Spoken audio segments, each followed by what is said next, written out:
Siti Khadijah Yaakob. Panas tersasul-sasul. Saya. Panas kat rumah, panas. Ish. Okey, Puan Siti Khadijah binti Yaakob ya? Saya. Oh, Puan sakit apa hari ni? Oh, batuk. Sakit apa hari ni, Puan? Saya, kat sini panas je doktor.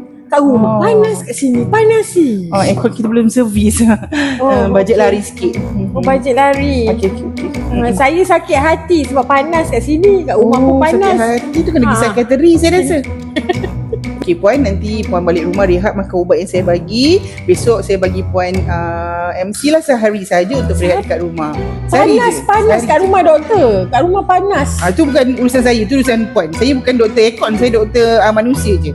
Okey ya? Okey lah. Siti Khadijah Yaakob. Saya. Alah, kesiannya. Oh, Ani ambil ubat ya?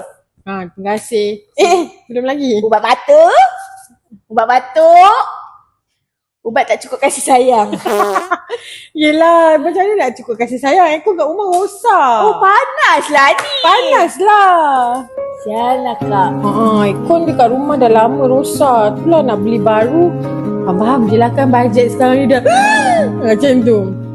Kak, saya dengar Kin ada buat promosi untuk pejabat awam. Akak kan pejabat awam Putrajaya. Ada fast approval lagi. Oh ya ke? Akak memang tengah cari aircon sekarang ni. Ada ejen ke? Kak, saya ejen. Nanti saya PM akak ya. Saya ada patient ni. Husin Lemboyang.